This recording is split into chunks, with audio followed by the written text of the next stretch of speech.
Good evening my dear students, welcome back to my channel हमारा classroom.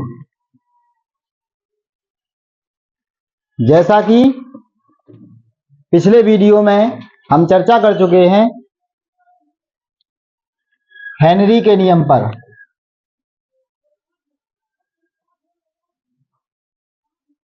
Henry के नियम पर हम चर्चा कर चुके हैं, जो कि मोस्ट इम्पोर्टेंट एक नियम है जो हर बार यूपी बोर्ड में, एनसीईआरटी और सीबीएसई बोर्ड, इन सब में हेनरीज लॉ के नाम से ये जरूर पेपर में आता है। आशा करते हैं कि आपको हेनरी का जो नियम है उसकी सीमाएं और उसके अनुप्रयोग आपको याद हो चुके होंगे, अच्छे से आपने इसको समझ लिया होगा। आज हम बात करते हैं मोस्ट इंपोर्टेंट टॉपिक राउल्ट का नियम।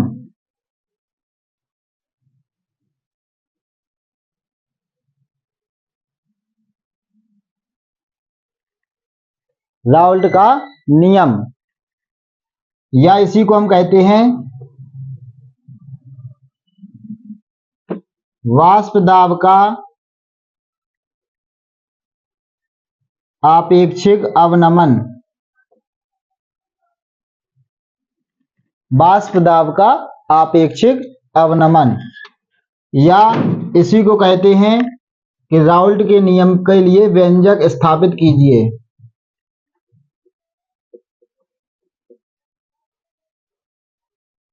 व्यंजक स्थापित करना यानी कि राउल्ट के नियम का व्यंजक स्थापित कीजिए। इस तरह से पेपर में देखने को मिलता है।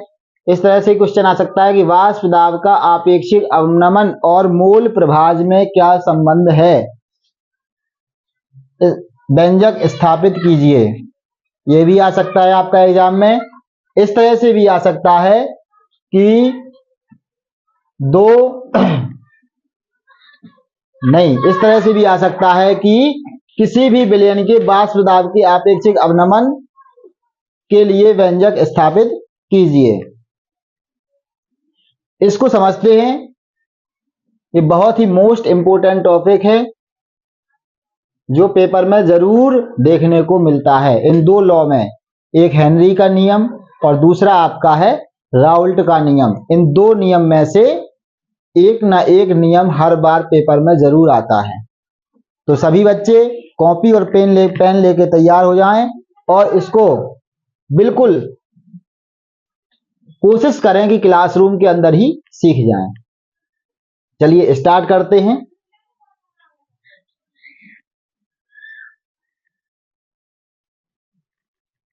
थोड़ा सा इसके लिए बेसिक समझिए।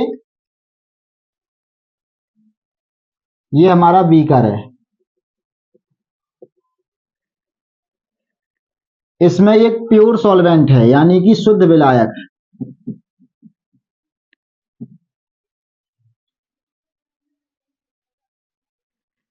कैसा विलायक है ये? शुद्ध विलायक। शुद्ध विलायक। इसमें हमने अब शुद्ध विलायक जो है एक निश्चित ताप हम लेते हैं, हमेशा स्थिर ताप पर हम इसको हीट करते हैं, गर्म करते हैं। तो ये शुद्ध विलायक है। इसका वेपोराइजेशन यानी कि वाष्प में उड़ना,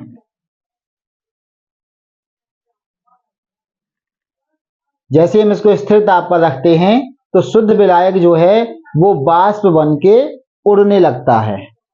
और इसके लिए पूरा जो एरिया है,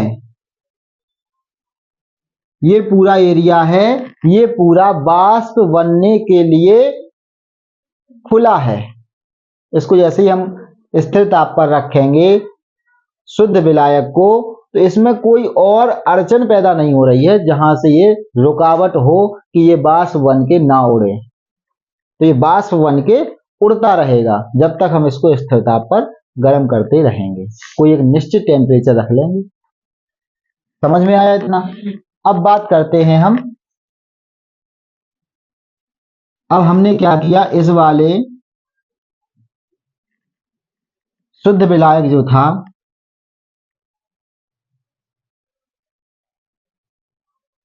अभी आपको समझना है ये। इस शुद्ध विलायक में हमने क्या किया, एक हमने विलेय पदार्थ मिला दिया, और विलेय पदार्थ कैसा है, अवाष्पशील। कैसा है, अवाष्पशील, या इसको हम कह सकते हैं विद्युत अनपघट्य, जिनमें विद्युत धारा प्रवाहित नहीं होती है। विद्युत अनपघट्य, जिनमें विद्युत धारा प्रवाहित नहीं होती है, ऐसे पदार्थ, या अवाष्पशील विलेय पदार्थ, अवाष्पशील विलेय पदार्थ।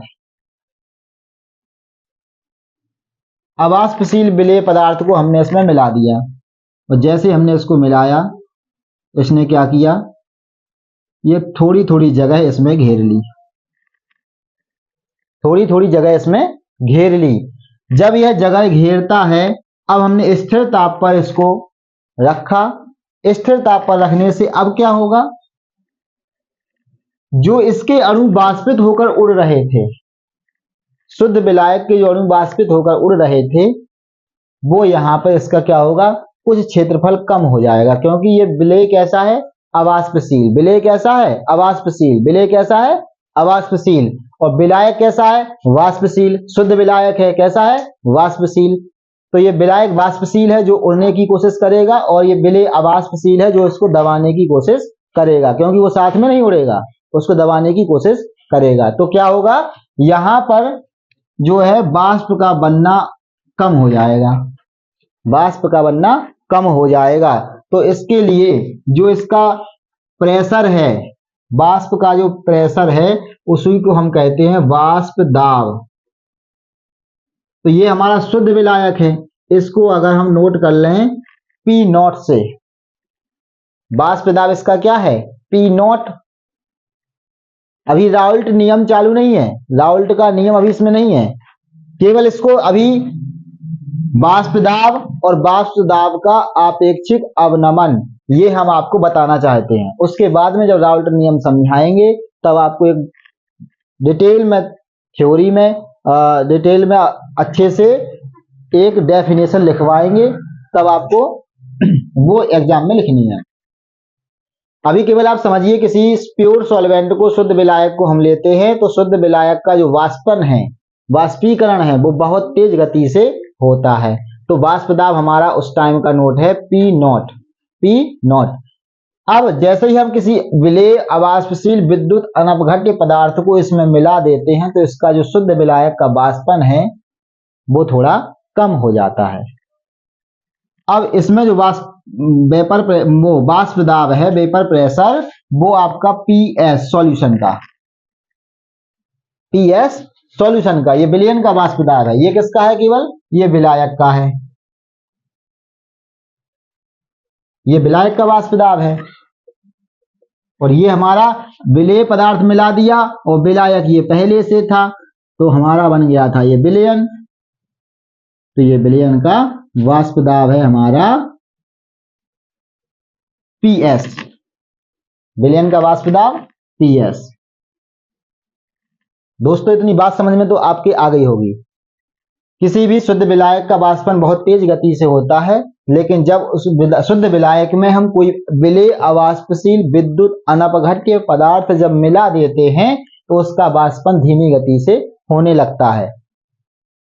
तो शुद्ध विलायक का वाष्प दाब यदि पी नॉट है, विलयन जब विलेय पदार्थ मिल गया तो ये विलयन हो गया, तो विलयन का जो वाष्प दाब है वो पीएस है। तो इसमें जो कमी आती है, वाष्प दाब में जो कमी आई है, पहले वाष्प दाब ज्यादा था, अब वाष्प दाब कम हो गया, तो जो कमी आई है उसको हम कहते हैं वाष्प दाब में अवनमन। कमी, वाष्प दाब में अवनमन, अवनमन का मतलब कमी। वाष्प दाब में अवनमन क्या हुआ, पहले पी नॉट था, अब माइनस पीएस कर देंगे इसमें। शुद्ध विलायक के वाष्प दाब से विलयन का वाष्प दाब माइनस करेंगे, तो हमारा आ जाएगा वाष्प दाब में अवनमन। चूंकि पूरा जो वाष्प दाब है वो डिपेंड करता है किस पर, विलायक पर, क्योंकि विलेय जो है वो अवाष्पशील है, उसका वाष्प दाब है ही नहीं। पूरा डिपेंड करता है हमारा शुद्ध विलायक पर। इसीलिए इसके आगे हम वाष्प दाब का आपेक्षिक अवनमन किसके रिलेटिव में लेंगे हम? विलायक के रिलेटिव में। वाष्प दाब का आपेक्षिक अवनमन P0 मतलब P0 या P0 कुछ भी कह सकते हैं इसको, P0 माइनस PS अपॉन किसके सापेक्ष में है ये? विलायक के। तो विलायक का क्या है? P0 या P0। वाष्प दाब का आपेक्षिक अवनमन P0 minus PS upon P0। इतनी बात समझ में आई? जिस किसी को भी समझ में बिल्कुल नहीं आ रही हो वो एक बार कमेंट सेक्शन में जरूर लिख दें, जिससे हम आगे आपको बिल्कुल डाउट क्लियर करते चलें। और कोशिश यही करना है कि आप क्लासरूम में ही सीख के जाओ। आपको लिखना क्या है? केमिस्ट्री एक ऐसा सब्जेक्ट है कि इसमें आप एक बार समझ लें, थ्योरी अपने आप बनाते चले जाएंगे। हम शुरुआत से इसमें लिखेंगे, वाष्प दाब में किसी भी शुद्ध विलायक का वाष्पन तेज गति से होता है। जब हम उसमें कोई विलेय अवाष्पशील विद्युत अनपघट्य पदार्थ मिला देते हैं तो उसका वाष्पन धीमी गति से होने लगता है। यदि शुद्ध विलायक का वाष्प दाब P0 या और विलयन का वाष्प दाब PS है तो वाष्प दाब में अवनमन P0 माइनस PS। वाष्प दाब का आपेक्षिक अवनमन, चूंकि पूरा जो सिस्टम डिपेंड कर रहा है वो हमारा विलायक के वाष्प दाब पर ही डिपेंड कर रहा है, इसलिए अपॉन में P0 विलायक का वाष्प दाब ही लिखेंगे। वाष्प दाब का आपेक्षिक अवनमन is equal to P0 minus PS upon P0। बात इतनी समझ में आई ना? Very good. थोड़ी सी एक बार हम फिर से रिवाइज करेंगे। आगे जो हम पढ़ा चुके हैं अभी तक उसमें हमने एक पढ़ाया था मोल प्रभाज। मोल प्रभाज या इसी को हम कहते थे मोल अंश। मोल अंश तो मोल प्रभाज हमने पढ़ाया था। जैसे हमें विलेय का मोल प्रभाज निकालना है, विलेय का मोल प्रभाज, तो हमने बताया था विलेय के मोलों की संख्या ऊपर और विलेय प्लस विलायक दोनों के मोलों की संख्या नीचे। विलेय का मोल प्रभाज बराबर विलेय के मोलों की संख्या स्मॉल एन। विलेय कैसा है? स्मॉल अमाउंट में, इसलिए उसका हम स्मॉल एन। और विलेय प्लस विलयन के मोलों की संख्या small N plus capital N. बस इतना याद आपको रखना है और आप राउल्ट के नियम को 1 मिनट में सीख जाएंगे। कुछ नहीं करना है, इतनी चीजें आपको समझ में आ गई, आपको सब कुछ समझ में आ जाएगा। कुछ नहीं करना है। देखो स्थिर ताप पर राउल्ट का नियम अभी बनाते हैं। स्थिर ताप पर किसी अच्छा दोबारा से करें राउल्ट के नियम लिख के, चलो ठीक है। समझ में आ गया ना? वाष्प दाब में अवनमन समझ में आया? Very good. वाष्प दाब में अवनमन है हमारा P0 माइनस PS यानी शुद्ध विलायक के वाष्प दाब माइनस सॉल्यूशन यानी कि विलयन का वाष्प दाब। आपेक्षिक अवनमन हमारा अपॉन में क्या आ जाएगा? विलायक का वाष्प दाब। और ये हमारा मोल प्रभाज है। ये जो है ना वाष्प दाब का आपेक्षिक अवनमन, ये हमारा डायरेक्ट इसके बराबर होना है, यही राउल्ट का नियम है। चलिए आपको बताते हैं।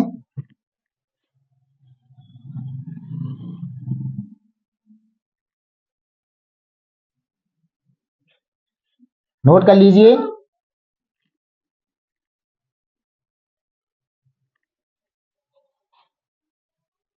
आप इसका स्क्रीनशॉट भी ले सकते हैं।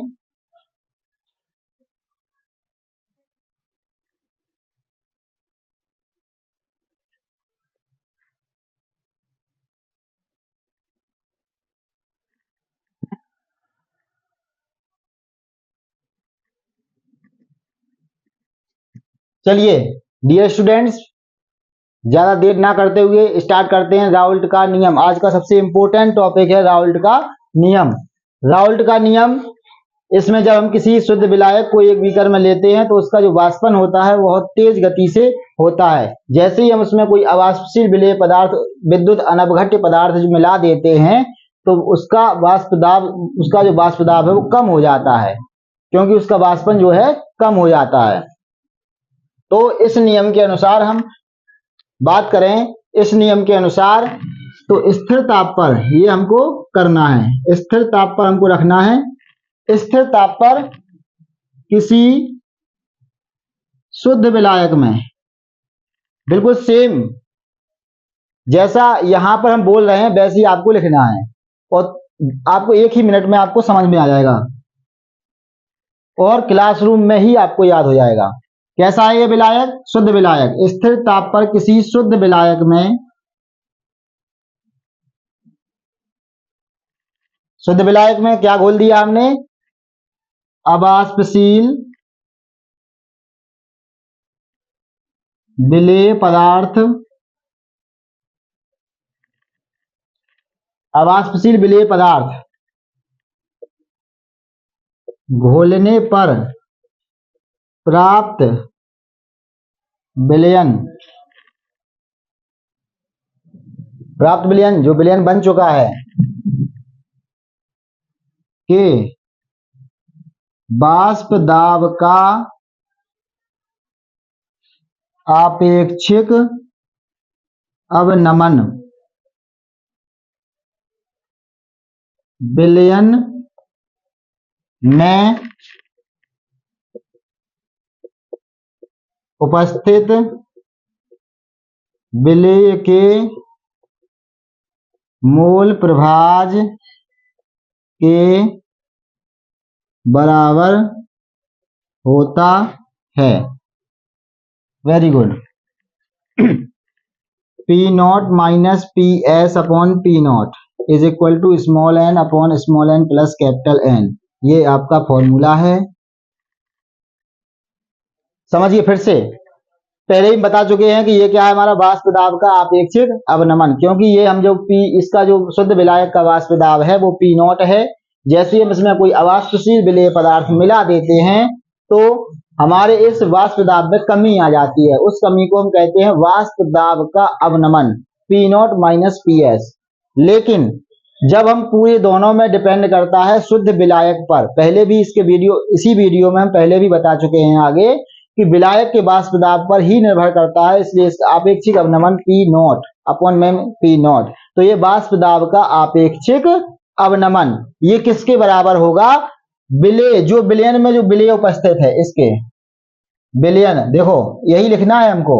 किसी भी स्थिर ताप पर किसी शुद्ध विलायक में, स्थिर ताप पर किसी शुद्ध विलायक में कोई अवाष्पशील विलेय पदार्थ घोलने पर प्राप्त जो विलयन होता है, प्राप्त विलयन के वाष्प दाब का आपेक्षिक अवनमन, वाष्प दाब का आपेक्षिक अवनमन विलयन में उपस्थित विलेय के मोल प्रभाज के बराबर होता है। मोल प्रभाज का सूत्र पहले ही बता चुके हैं, small N upon small N plus capital N, यानी विलेय के मोलों की संख्या अपॉन विलेय प्लस विलायक के मोलों की संख्या। ये आपको इस तरह से आपको एग्जाम में लिखना है, नो डाउट। आगे बढ़ते हैं।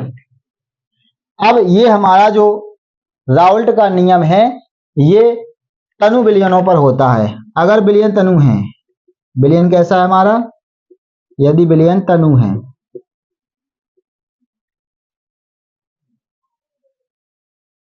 तब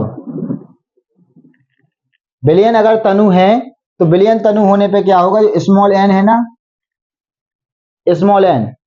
स्मॉल एन जो है वो यहाँ पर 0 हो जाएगा, क्योंकि विलयन कैसा है? तनु, यानी कि तनु विलयन में विलेय पदार्थ की मात्रा बहुत ही कम है, बहुत ही कम है, तो स्मॉल एन को 0 मान लो। ये जरूर करना है क्योंकि एग्जाम में आता है कि इसका व्यंजक स्थापित कीजिए, तो इसके आगे का ये पार्ट है, व्यंजक स्थापित करना इसके आगे ये है।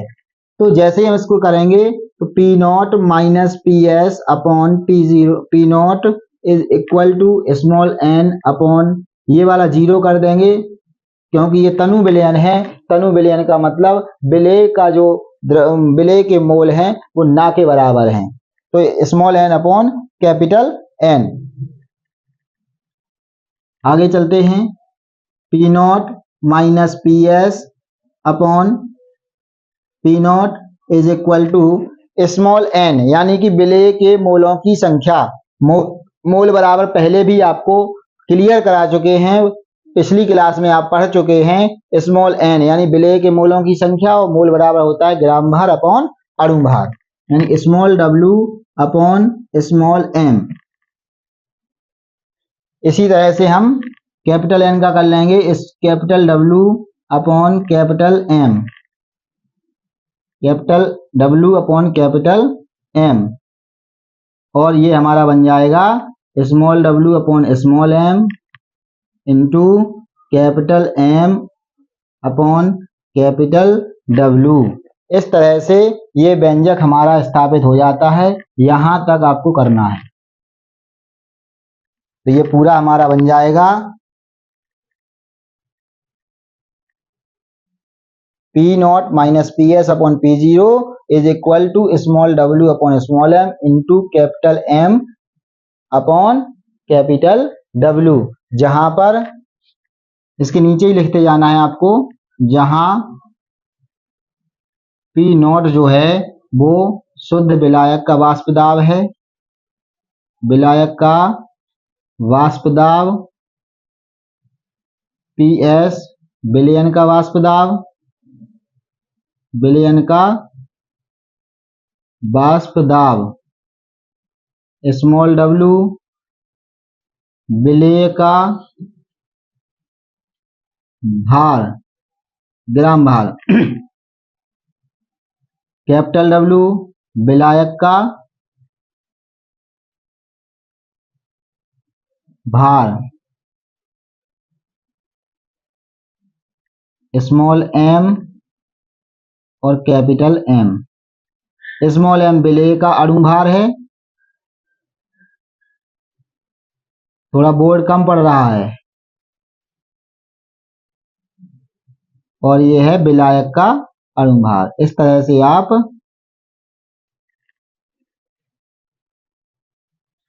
एक बार फिर से, किसी शुद्ध विलायक का वाष्पन तेज गति से होता है, जब उसमें अवाष्पशील विलेय पदार्थ को उसमें मिला देते हैं तो उसका वाष्पन बहुत धीमी गति से होने लगता है। वाष्प दाब में आई इस कमी को वाष्प दाब का अवनमन कहा जाता है। वाष्प दाब का अवनमन कहा जाता है क्योंकि पूरा जो वाष्प दाब है वो विलायक पर निर्भर करता है, इसीलिए वाष्प दाब का आपेक्षिक अवनमन P naught minus P S upon P zero होता है। अब इस नियम के अनुसार अगर हम बात करते हैं, राउल्ट के नियम के अनुसार, इस नियम के अनुसार स्थिर ताप पर किसी शुद्ध विलायक में अवाष्पशील विलेय पदार्थ को मिलाने पर जो प्राप्त विलयन होता है, प्राप्त विलयन के वाष्प दाब में आपेक्षिक अवनमन, वाष्प दाब का आपेक्षिक अवनमन उस विलयन में उपस्थित विलेय के मूल प्रभाज्य के बराबर होता है। अगर यह विलयन तनु है तो हम स्मॉल एन को जीरो मान लेते हैं, स्मॉल एन को जीरो मानते हैं तो small N upon capital N, और स्मॉल एन मतलब W upon M, capital N capital W upon capital M. इस प्रकार से हम किसी भी विलेय पदार्थ का अणुभार ज्ञात कर सकते हैं। वेट दिया होता है तो अणुभार हम ज्ञात कर सकते हैं। ये आपका राउल्ट का नियम है, अच्छे से इसको कंठस्थ कर लो, बिल्कुल ये पेपर में जरूर आना है। नोट कर लीजिए, स्क्रीनशॉट ले लो इसका। इसके साथ में क्वेश्चन में जुड़ा रहता है कि इसके नियम की सीमाएं भी लिखिए। सीमाएं क्या है, सिंपल है बिल्कुल। सबसे पहली सीमा है कि यह केवल किस पर लागू होता है, विद्युत अनपघट्य वाले पदार्थों पर लागू होता है, विद्युत अपघट्यों पर यह लागू नहीं होता है। दूसरा, अवाष्पशील विलेय पदार्थ पर यह लागू होता है और वाष्पशील विलेय पदार्थों पर यह लागू नहीं होता है, क्योंकि वाष्पशील विलेय पदार्थ अगर इसमें घोल दिए जाएंगे तो इसका वाष्पन तेज गति से होगा, और जब वाष्पन तेज गति से हो जाएगा तो उसमें अवनमन नहीं होगा, उन्नयन हो जाएगा, और उन्नयन पर यह राउल्ट का नियम आपका डिपेंड नहीं करता है।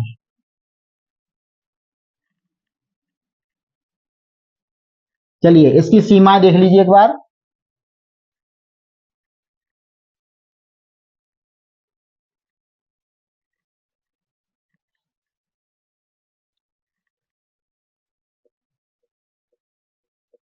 सीमाएं।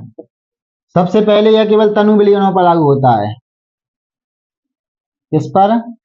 तनु विलयनों पर लागू होता है, सांद्र पर यह लागू नहीं होता है। ये इसकी सीमाएं हैं। यह केवल तनु विलयनों पर लागू होता है। जब नहीं याद आए तो सांद्र पर लिख दो, यह सांद्र विलयनों पर लागू नहीं होता है, सांद्र पर लागू नहीं होता है, सांद्र पर लागू नहीं होता है। तीसरा, यह केवल विद्युत अनपघट्य पदार्थों पर लागू होता है। यह विद्युत अनपघट्य पदार्थ पर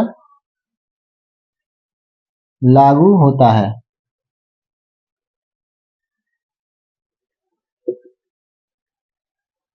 यानी कि इसमें दूसरी भी सीमा लिख सकते हैं कि यह विद्युत अपघट्य पदार्थों पर लागू नहीं होता है। क्यों नहीं होगा, ये सीमा भी समझ लीजिए। अगर यहाँ पर विद्युत अपघट्य वाला पदार्थ लगा दिया जाएगा तो वो इसके साथ में बाष्पन तेज गति से करने लगेगा। जब तेज गति से होगा तो इसके बाष्प दाब कम, इसका बाष्प दाब कम हो जाएगा, इसका बाष्प दाब ज्यादा हो जाएगा, तो ये बाष्प दाब में उन्नयन हो जाएगा। जबकि राउल्ट का नियम जो फॉलो करता है वो बाष्प दाब के अवनमन पर, नीचे गिरने पर। इसमें अगर हम ऐसा कोई विलेय पदार्थ मिला दें जो इसके बाष्पन की तेज गति कर दे तो वहां पर यह राउल्ट का नियम लागू नहीं होता है। ऐसे पदार्थों पर भी यह लागू नहीं होता है जो पदार्थ विलायक के साथ क्रिया कर लेते हैं, विलायक के साथ संगुणित हो जाते हैं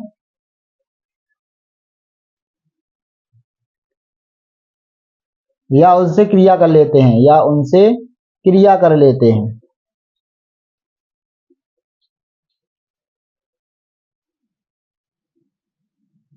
उन पर यह नियम लागू नहीं होता है।